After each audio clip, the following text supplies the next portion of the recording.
Christian life is all about changing from glory to glory. This is one of the most basic missions of life.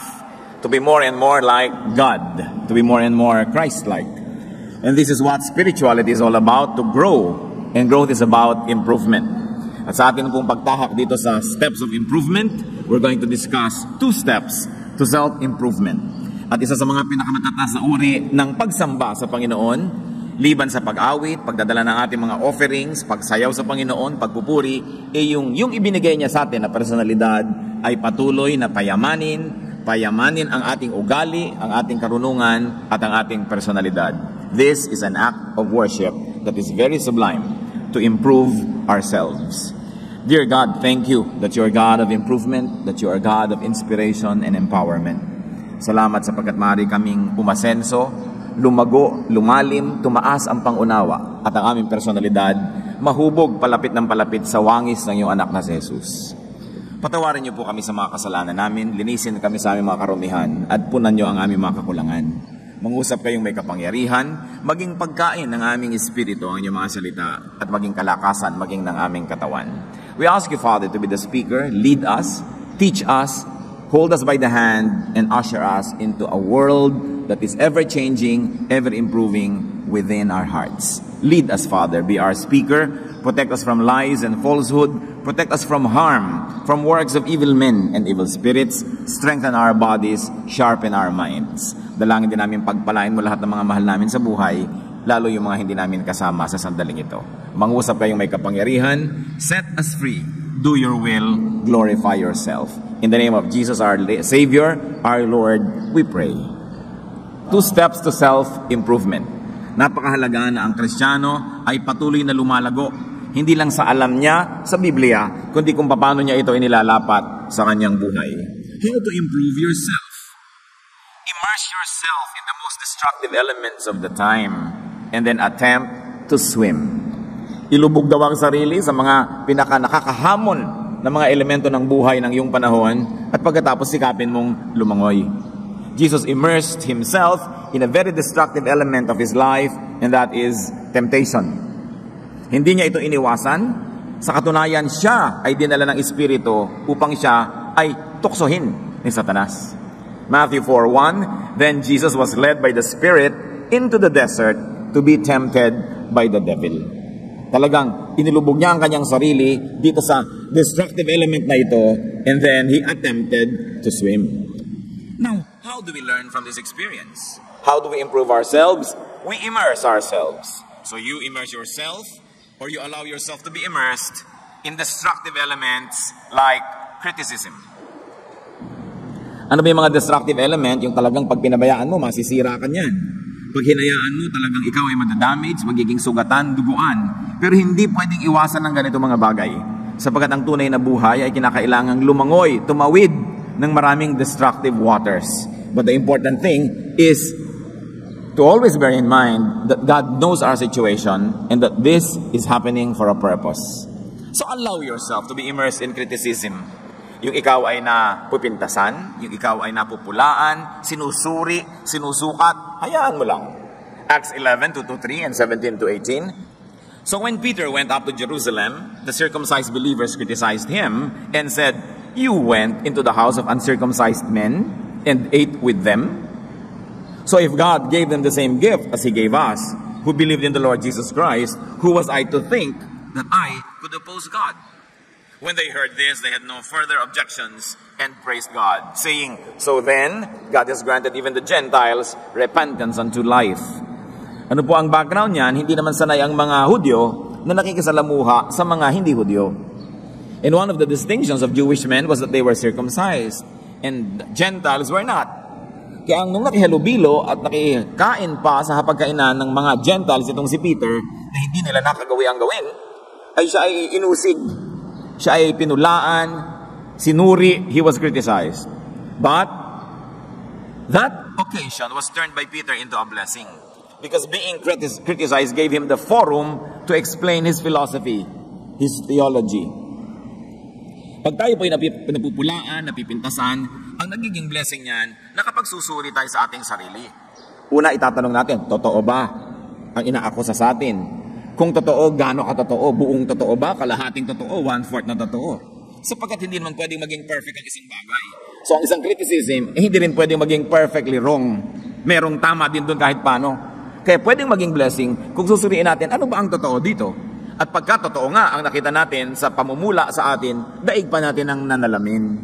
At ang nananalamin ay nagkakaroon ng pagkakataon na ituwid kung ano man ang mali sa kanyang itsura. So turn criticism into an opportunity to even teach. Not only to explain yourself, but also to teach.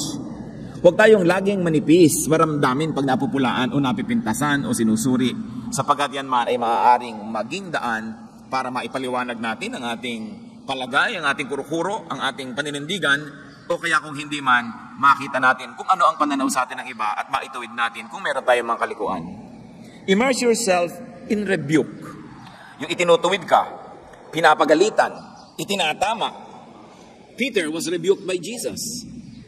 Mark 8:33, si Jesus ay pinipigil ni Peter na magpunta sa Jerusalem. But when Jesus turned and looked at his disciples, he rebuked Peter. Get behind me, Satan, he said. You do not have in mind the things of God, but the things of men. Si Peter tinawag ni Lord na Satan. Kasi satanic yung idea na lumalabas sa kanya. Siya ay talagang napaka-diretsahan na itinuwid. But righteous rebuke jolts. It corrects and gives a wake-up call. Talagang tayo nauuga, naliligalig na yuyug-yug ng isang matuwid at malakas na rebuke. Pero ito'y nakakapagtuwid at nakakagising sa mga tulog o sa mga inaantok. Peter, from this rebuke, rose to become the spokesperson of the group. Siya ang kinilalang leader sa maraming paraan, subalit yun ay hindi nangyari kung hindi siya naituwid. You want to continue to improve? Immerse yourself in education. The process of education could be destructive. Pwede ka namang mabaliw kung sobra kang naging seryoso at hindi ka na nagpahinga. Pwede kang mangayaya at pwede kang magkasakit. Pwede kang maligaw ng landas kung naging one way na lang yung takbo ng utak mo na pinag-aaralan mo at hindi ka na nagkaroon ng balanse. So dangerous din ang pag-aaral. In fact, little knowledge is said to be dangerous. But we immerse ourselves in education. Akala nung iba, pag nagkaroon na sila ng bachelor's degree tapos ang edukasyon, tumitigil na sila. Ayon po sa pag-aaral, napakaliit na porsyento ng ating utak ang nagagamit ng tao sa kanyang buong buhay. Marami pa dapat malaman, marami pang maisip, marami pang maimbento, magawa, maabot. Pero tamad ang taong mag-aral. Ni ayaw magbasa. Ni ayaw magsaliksik. Pag sinabi mo, mag-enroll pa tayo, naku, ayaw kanya magbasa-basa niya, mag-notebook pa. Yan na lang, magsismisa na lang, magkwentuhan, manood ng mga TV-ng sayawan ng sayawan. Contest na walang kakwenta-kwenta, nakaka-brain damage pag sumali ka. Yun ang ginagawa ng buong bayan. Kaya hindi umaasenso. We must continue to educate ourselves. Pati si Jose Rizal, hindi siya sumasang-ayon.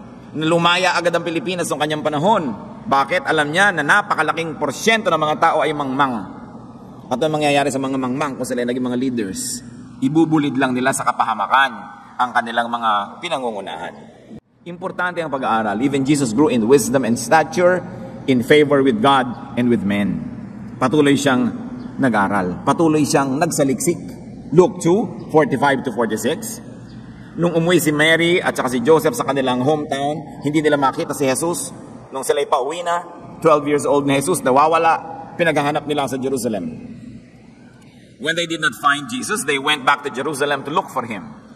After 3 days, they found him in the temple courts, sitting among the teachers, listening to them and asking them questions. Start early. Nasa kaya ngayon ng mga 12-year-old? Saan nila laging gustong pumunta? No? Sa mga computer shop at maglaro ng walang katapusan hanggang magkasira-sira ang mata at magkaduling-duling at mabutas ang bulsa kababayad. Nasaan kaya ang mga tao? Anong pinagagagawa? Tayo ba ay nagsasaliksik ng karunungan? Acts 7:22, Moses was educated in all the wisdom of the Egyptians and was powerful in speech and action.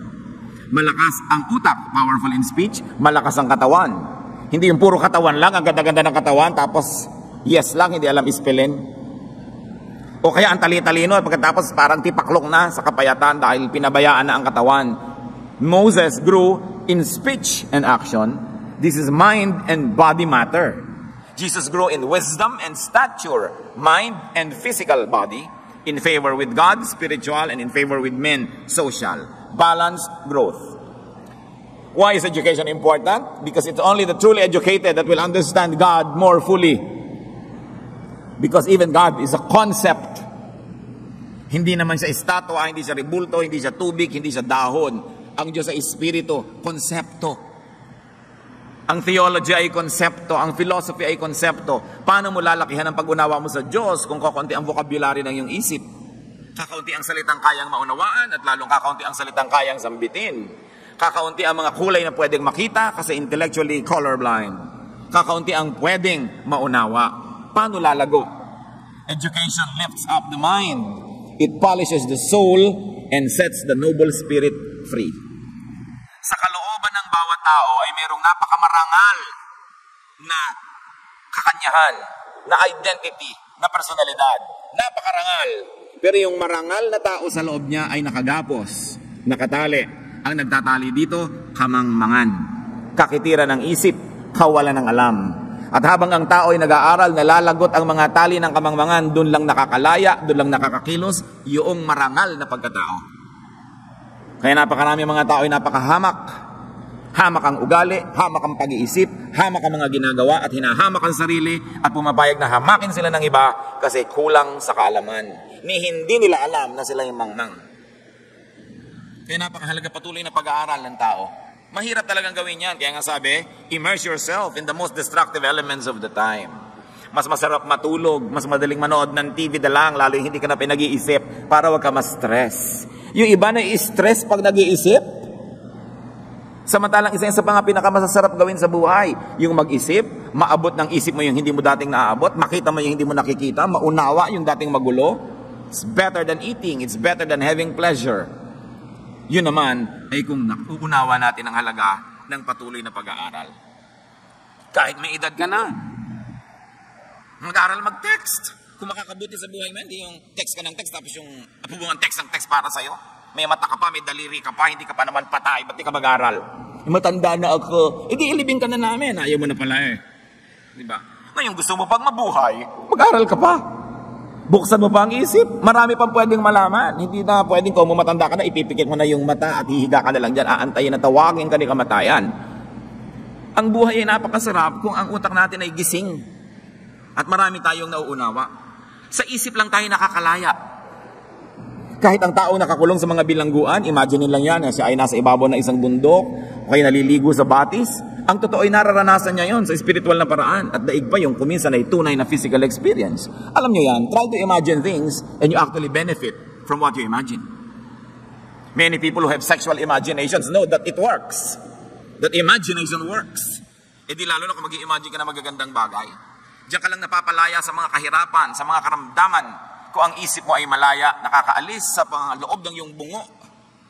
At nakakarating sa mga langit, sa mga alapaap at sa malalayong mga tabing dagat. Kailangan ng isip ng tao malaya. Anong nagpapakulong sa isip ng tao? Bias. Yung kinulong mo na, ay, ang Kapampangan ganito, ay, ang Ilocano ganon, ay, ang Bicolano ganyan. Ikukulong mo yung isip mo. Kaya tuloy pag may taong Kapampangan na iba yung ugali, hindi mo na na-appreciate. Kasi, tinipecast mo na. Nakakulong ang isip ng mga tao, ay, ganito dapat, ay, ganon dapat. Nung araw, ganito kami. Nung araw yun eh, di bumalik ka nung araw eh. Wala na yung nung araw, ngayon na. So, kailangan palitan mo yung pananaw. Kailangan, ganito lang kami magluto ng sinigang. Kailangan, ang nilalagay lang na pampaasim ganito. Marami pang iba. Buksan mo yung isip. Palayain mula sa mga gapos ng limitadong karanasan. Kailangan nakabukas ang isip ng tao. Mapakahirap kasama sa buhay yung makitid ang isip. At lalo na napakahirap kasama sa buhay yung ang bagal mag-isip. Parang ikaw ay napakabilis tumakbo, pangkarera ka, tapos yung asawa mo parang pagong. Diba yung inis na inis ka dahil gusto mong talagang kumawala at tumakbo ng mabilis, but this person is holding you down dahil yun lang ang speed niya. Ganyan din yung mga driver na gusto mabilis tapos may kasamang lola, ay bagalan mo lang. Parang libing, ganun ang gustong speed ng lakad. Inis na inis yung nagmamaneho kasi kaya niyang bilisan pero pinipigil siya. Paano pa yung ang isip ay matalas, matalino, malayo ang aabot, tapos ang kasama sa bahay, ang kasama sa buhay, ganggamunggo ang isip. Di ba napakalaking frustration sa buhay yon? Kaya kung mahal nyo ang inyong mga mahal sa buhay, mga kapatid, at sila ay matatalino, meron silang mga bakas ng katalinuhan na pwede mag-improve. Imbes paliitin nyo ang utak nila para kayo magkasabay, yung utak nyo ang palakihin nyo. Pareho pa kayo nakinabang. Hindi yung gusto mo to pull people down. Mahiyain ka, may asawa kang sociable. So, dito na lang tayo sa bahay, huwag na tayo aatin ng mga lamay, ng mga binyag, ng mga kasalan. Kasi mahiyain ka, so gusto mo rin siyang ikulong sa iyong pagiging mahiyain. Ikaw, kapatid, ang lumaya sa iyong mga pagiging mahiyain. Hindi ang pipigilin mo yung isang taong mas evolved ang kanyang social life. Maraming ganon, ang asawa pinaliit, imbes pinalaki. Kasi dun sa komportable. Ang comfort zone niya, yung comfort zone ng kamangmangan. Kaya yung mga mangmang, yan ang mga tampurista, yan ang mga maramdamin, mga madadaling masaktan, magdamdam, maghinanakit, magtanim ng sama ng loob. Kasi walang pinagkukunan ng pag-unawa sa kapwa. Ang iniisip lang nila, sila, nasaktan ako, hindi ako napansin, kinawawa ako, etc., etc. Kung meron tayong ganyang mga nangyayari sa buhay natin, kapatid, kamangmangan yan. Dapat yang harapin at baguhin, palayain ang isip. Ang tagal-tagal lang malaya ng Pilipinas mula sa Espanya. Hindi na natin sila pwedeng sisihin para sa ating mga kahirapan ngayon. Ang tagal-tagal na rin nating lumaya sa mga Hapon, maging sa mga Amerikano. Ang tagal-tagal na. Bakit yung mga Singaporeans, noong 1960s lang sila naging bansa? Naunahan pa tayo sa pag-asenso. Bakit yung mga iba, hindi nila sinisisi yung colonial past nila? Alam niyo ang problema sa Pilipinas? Matagal lang malaya ang ating political system, pero bilanggo ang ating utak ng kamangmangan. At pababa ng pababa ang level ng edukasyon. Pagkausap mo mga high school students, college students, parang kausap mo grade 2 ang mga reasoning. Bumaba ang ating English, hindi rin naman umasenso ang ating Pilipino, bumaba rin. Wala nang makapag-Pilipino ng diretso, wala rin naman naging English ng diretso. Liban nila ako nagtatrabaho ako sa call center. Talagang dyan lang nakakapag-diretso. So, paano na ang bayan na ito? Education is very important. Immerse yourself in correction. Yung tayo na itutuwid. Proverbs 15:32, he who ignores discipline despises himself, but whoever heeds correction gains understanding. Sino ang umaasenso? Yung lumalangoy, lumulubog, nagbababad sa pagtutuwid. Pagtutuwid ng kapwa, pagtutuwid ng kapaligiran, pagtutuwid ng Diyos. Correction straightens up a person. Correction aligns a person to the divine will. And correction positions people in the path of blessings. Dahil ang Diyos ay tuwid at matuwid, sinong pagpapalain niya, diyan ding matuwid. Kaya pag tayo naitutuwid, dapat tayo magpasalamat. Bagamat, ang proseso ng pagtutuwid ay masakit. Siyempre, ligo ka, itutuwid ka, masakit yan. May pilay ka, idediretso ka, ikakast, hihilutin, masakit yan. Pero kailangan para matuwid ang ating mga kalikuan. We want to continue growing, immerse yourself in refinement. Kailangan ng tao maging pino, hindi magaspang. Refinement takes polishing. Polishing takes friction. So when you like to be refined, subject yourself to friction. Kinikinis ka, nililiha, inaayos, masakit. Pero ikaw din ang makikinabang sa dulo.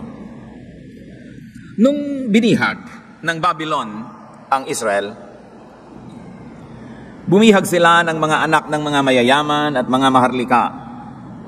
Ipinadala sa palasyo ni Nebuchadnezzar upang iayos ang pag-iisip at isunod sa kaisipan ng imperyo ng Babylon.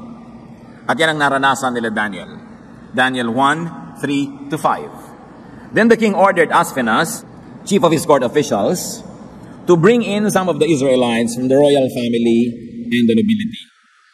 Young men without any physical defect, handsome, showing aptitude for every kind of learning, well-informed, quick to understand, and qualified to serve in the king's palace.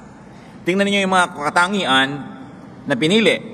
Kailangan malalakas ang katawan, may mga itsura, mayroong kakayanan na umunawa ng maraming bagay, at bukod sa kakayanan umunawa, marami ng alam, well-informed, mabilis matuto, at handang-handa na maglingkod sa palasyo. He was to teach them the language and literature of the Babylonians. The king assigned them a daily amount of food and wine from the king's table. They were to be trained for 3 years, and after that, they were to enter the king's service. Kung yung maglilingkod sa king's service, kailangan maayos sa pangangatawan, may itsura, matatalino, mabilis matuto, marami ng alam, qualified, no? At bibigyan ba ng pagsasanay? Ano pa yung magtatrabaho sa King of Kings service? Most of the time, the ministers in the church are wanting in quality because we don't apply this kind of tests. Kung sino na lang ang laging nandyan, laging present, yun na siyempre yung magiging worker, natural, lalo kung volunteer work. Pero nalilimutan natin na meron pa rin dapat ang mga pamantayan na inaabot. Everybody is qualified to want to serve, but everybody needs training. And everybody needs basic understanding and basic intelligence to be able to deliver good service. Quality is expensive. Kaya kung minsan nakikita natin, mas mahuhusay pa yung mga nasa corporate world kaysa na nasa church. Sa pamamalakad, kasi tayo nagkakaroon ng pwede na yan attitude. Christian naman tayo, pwede na yan. Mauunawaan na yan ng mga kapatiran, mga choir na hindi nag-practice, pwede na yan. Ang titingnan na lang ni Lord, heart. Anong heart? Kanta ang hinahanap sa'yo. Di siyempre ang titingnan niya, musika. Diba? Meron pang kakanta po ako, huwag nyo na pong pakinggan ang aking tinig, yun na lang pong words. I-fax mo na lang.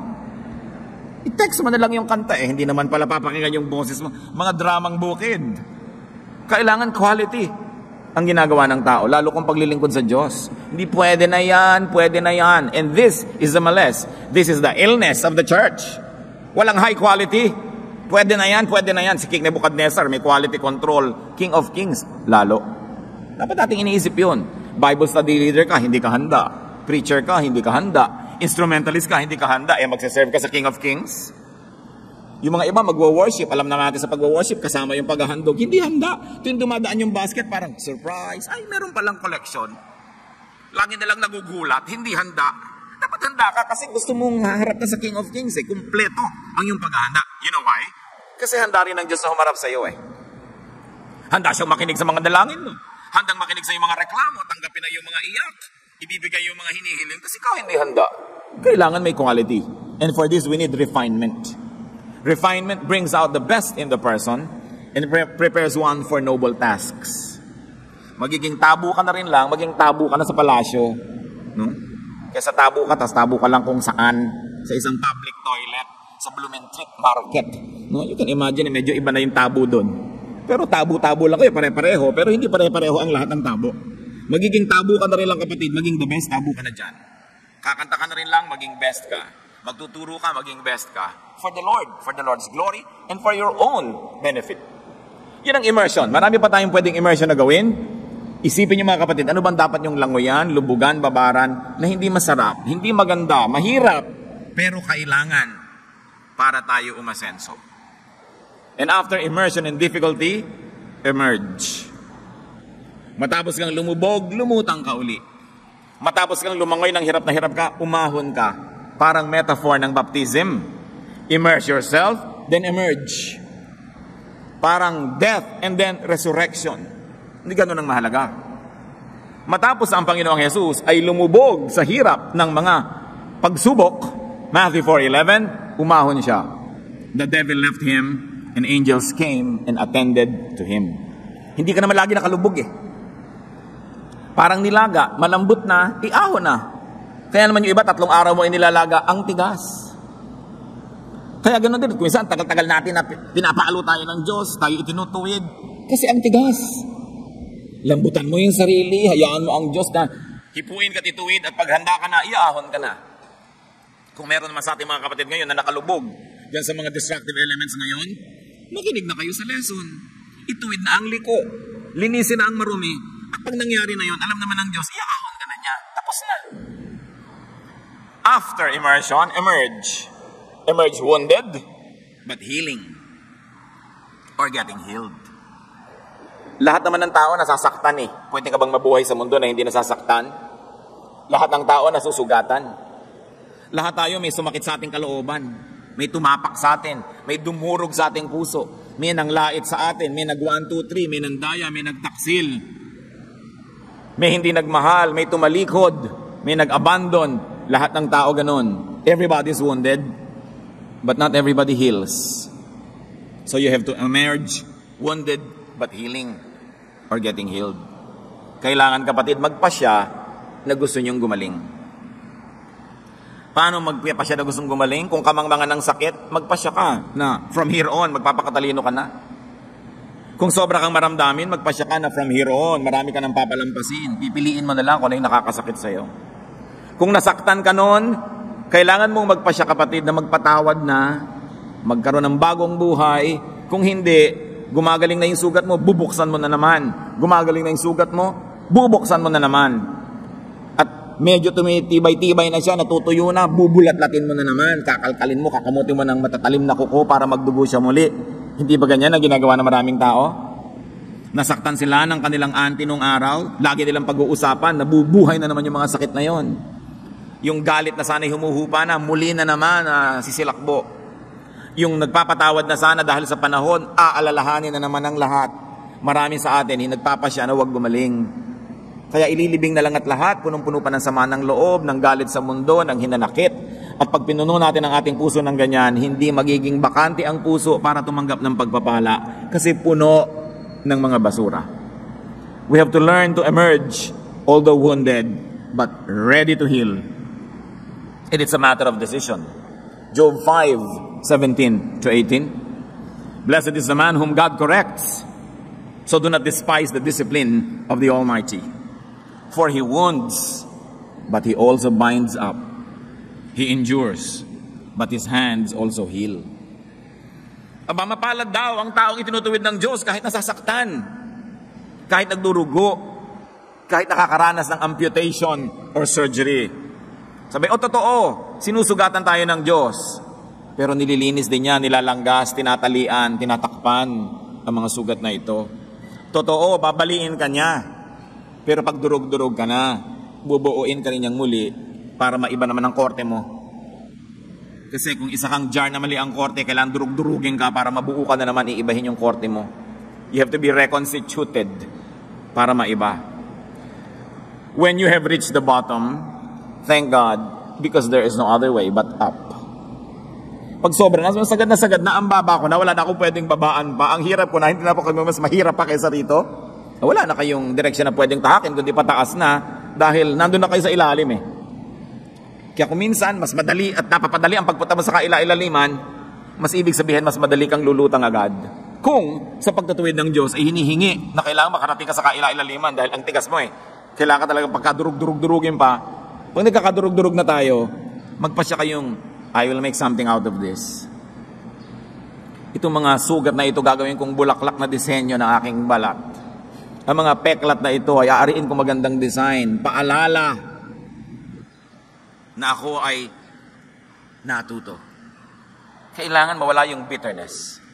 Kaya si Job, alam natin ang kwento niya, ang yaman-yaman, ang dami-daming anak, pinakasikat na tao sa kanyang bayan, biglang dinalaw siya ng sobrang pagsubok, bagamat siya'y matuwid. Subalit nang malampasan niya yon, nakabawi siya, doble pa kaysa dati ang naging kayamanan niya. Kasi naman matuwid naman talaga siya, pagsubok lang yun eh. Hindi yun parusa, yun ay pagsubok. At nalampasan niya. Job 42:11. All his brothers and sisters and everyone who had known him before came and ate with him in his house.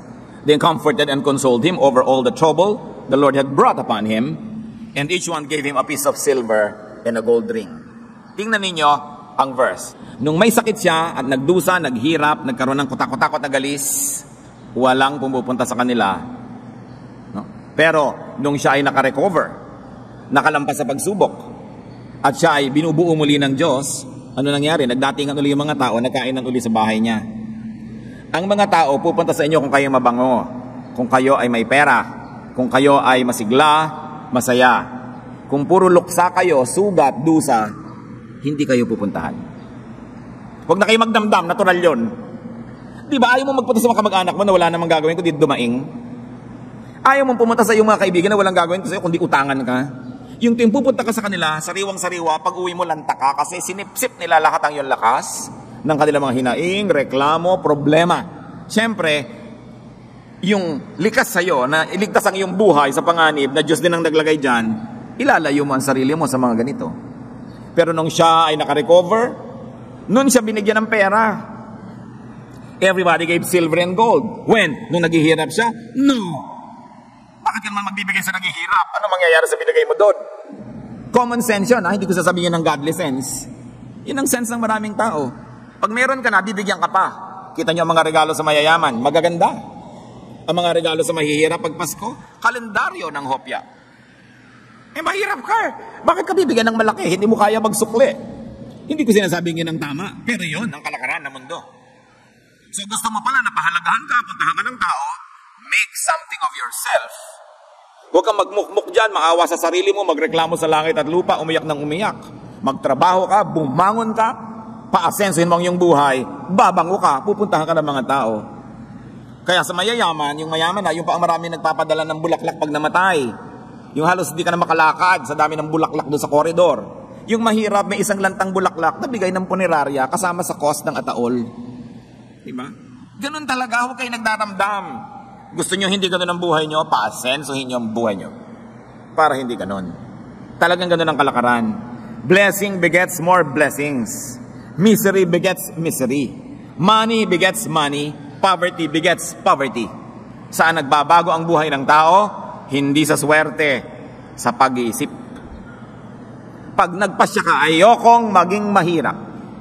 O ayokong patuloy maging mahirap, gagawa ka ng paraan. Hindi ka man maging mayaman, surely makakaangat-angat ka kahit papano. So turn every criticism, every rebuke, every correction into an asset. Pag binabato ka ng bato, ipunin mo, hindi ka na kailangan bumili ng graba para magpagawa ng bahay. Everything could be turned into a blessing. After immersing yourself in difficulties, emerge stronger. Kita nyo yung mga nag-gym. Pag nakita mo itsura ng pagmumukha, pag binubuhat yung bakal, no? Pagka yung tiyan pinipilit na itayo sa kanilang mga sit-ups, kita mo ang pagdurusa sa mukha. Di ba?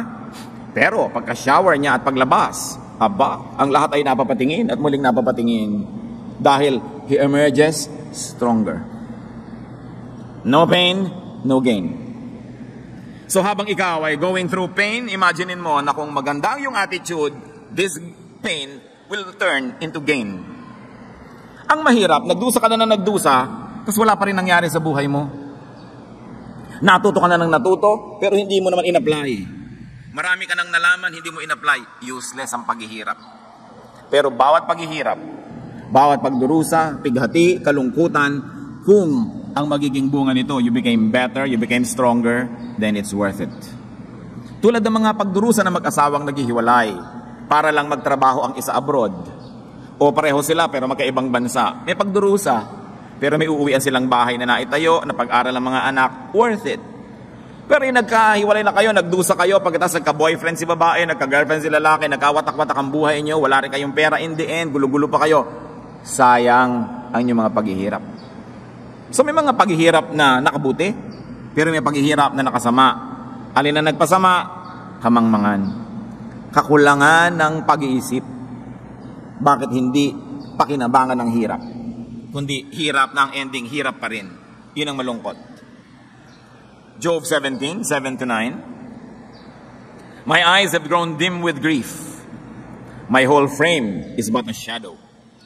Upright men are appalled at this. The innocent are aroused against the ungodly. Nevertheless, the righteous will hold to their ways, and those with clean hands will grow stronger. Basta malinis ang ating budhi, malinis ang ating pamamaraan, lahat ng hirap na ginagawa natin, may magandang kakawian. We become stronger by experience, therefore we become wiser, or we become stronger by conquest. That means we become richer. 2 Samuel 3:1. The war between the house of Saul and the house of David lasted a long time. David grew stronger and stronger, while the house of Saul grew weaker and weaker. Every conflict will leave you weak or strong. Every conflict will leave you richer or poorer. Do not go to war if you would only lose. Do not wage war if there is no hope of victory. Kaya ang manifesto ni Jose Rizal, nung siya ay dinakip, pinuwersa siyang magmanifesto para kanyang talikuran daw at itakwil ang himagsikan. At sabi ng mga iba na kontra Rizal, Hindi daw makabayan si Rizal dahil sinabi niya sa kanyang manifesto, nakatutok ba naman ang baril sa iyo habang ginagawa mo yung manifesto? Sabi sa manifesto, huwag kayong lumaban sa mga Kastila. Hindi daw makabayan si Rizal. But if you're going to read between the lines, hindi laban si Rizal sa himagsikan. Laban siya sa himagsikang siguradong talo lang naman. Sabi niya, magdurusa lang lalo, dadanak ang dugo, wala rin mangyayari. Hindi niya sinasabing walang mangyayari sa inyong pagsusumikap. Ang sinasabi niya, di tayo handa. Bakit ka lalaban kung talo ka lang? Pero ganyan ang marami sa ating mga kababayan, no? Nasaktan ng kalooban, kukuha ng gulok, sugod mga kapatid, hindi pa nakakalapit, nabaril na. Nabaril ka, kaya may pinagbarilan. Kasi nabaril yung Pilipino. Damdamin ang pinapairal. Nasaktan ng damdamin, susugod, kahit na hindi naman nakalapit, nabaril na rin. Kailangan nag-iisip ang tao. Lalaban ka, hindi ka naman mananalo. Maghintay ka na ibang panahon. Magpalakas ka. Hindi yung si bugso ng damdamin. Kaya ang damdamin, sino lang makakapigil sa bugso ng damdamin? Malakas na isip. Yung napagtitimpian mo, ang dapat mong timpiin. Napipigil mo ang isinisigaw ng iyong damdamin. Dahil alam mo na pag sinunod mo yun ngayon, mapapahama ka lang. One of the greatest signs of intelligence is that when you can suspend your pleasure. Pwede mong ipagpabukas ang sarap at saya. Nakokontrol mo yung kagustuhan mo magpasarap at magsaya dahil alam mong higit na mainam kung ipagpabukas yun kesa gawin na agad ngayon. Tapos bukas, wala ka na. Kaya yung mga taong pwede magtimpi, maghintay, yun ang mga mature. Ganon din yung mga magnobyo, nagtitimpi, naghihintay, na hindi sila magtalik sapagkat hindi pa panahon. Wala pa sa plano nila, wala pa sa script, masisira ang lahat ng plano kung hindi sila magtitimpi. Pero sino ang nakakapagtimpi? Ang nag-iisip. Kaya napakahalaga to immerse yourself in mental discipline, in education, in higher pursuits. And then of course, emerge wiser. Di baling nasaktan ka, di baling nahirapan ka, kung tumalino ka naman, sulit yon. Kasi marami ka na ngayong sakit at maraming hirap na maiiwasan sa panahon na darating sapagkat natuto na. Ang sayang, nadapa ka na isa, dalawa, tatlo, apat na beses, dapa ka pa rin ang dapa. Dun sa parehong lugar na yon, lagi ka na lang doon natatapilok, hindi mo na ba kayang tandaan na nadadapa ka pag dumadaan ka dyan? You must not allow the same serpent sting you twice, sabi ni Shakespeare. Natuklaw ka na ng ahas na to, pagdaan mo bukas, natuklaw ka na naman. Bukas, dadaan ka na naman dyan, natuklaw ka na naman. Ikaw na may problema noon, ha? Matalino yung ahas, ikaw hindi. Yung paulit-ulit na lang na pagkakamali, hindi na tayo natututo. We must be wiser. Proverbs 24:32, I applied my heart to what I observed and learned a lesson from what I saw. Tingnan lang natin ang buhay ng ating kapwa, mga nasa paligid. Marami na tayong maiiwasang hirap na kanilang dinanas kung matututo lang tayo sa kanilang mga naranasan. How do we grow and improve? Immerse yourself in difficulty. Allow yourself to be immersed in difficulty. Bahagi yan ng buhay. And also, immerse those you love in difficulty. Payagan nyo ang mga mahal nyo sa buhay, lalo mga bata, na mahirapan. Sapagkat yung lumalangoy sa hirap, lumalakas, natututo. Pag-ahon yan, handang makibaka sa buhay. Kaya si Balagtas, lagi ko nalang kinuquote, sabi niya sa Florante at Laura, pag-ibig anak ko'y aking nakilala. Di dapat palakhin ang bata sa saya. At sa katuwaan kapag namihasa, paglaki walang hihinting ginhawa. Totoo, pinalaki mo sa sarap, walang kalakas-lakas. Sabi niya, para ng halamang lumaki sa tubig, dahoy nalalanta, munting di madilig. Ikinaluluoy ang sandaling init, ganon din ang pusong sa tuway maniig. Konting problema, tumba na. Ang taong magawi sa ligaya at aliw, mahina ang puso't lubhang maramdamin. Inaakala pa lamang ang hilahil na darat ni di na matutunang bathin. Ini-imagine pa lang ang problema, suko na, talo na. Laki kasi sa layaw, laki sa sarap, laki sa ginhawa. Kaya sabi niya, nakilala ko na kung anong tunay na pag-ibig sa anak. Turuan mong mahirapan. Paghugasin mo ng plato, paglabahin mo, pagplantsahin mo, paghugasin mo ng kotse, maglinis yan ng garahe, magbungkal ng bukid, magtanim, magsaka, magtroso, magforestry, magpalaki ng baboy, mag-alaga ng manok, di ba? Hindi puro text and text. Ang gusto pa yung cellphone, may lumalabas sa tinapay. Wala pang kinikita, saksakan na naiyabang. Gusto lahat designer clothes. Anong hihinting ginhawa? Anong kinabukasan na naghihintay sa mga batang hindi man lang marunong maghanap buhay? Hindi man lang marunong makisama? Pagka naulila, makikitira sa mga tiyo-tiya, kamumuhayan dahil saksakan ng tamad. Di ba? Kailangan natututong makisama. Yan din ang makikinabang sila rin.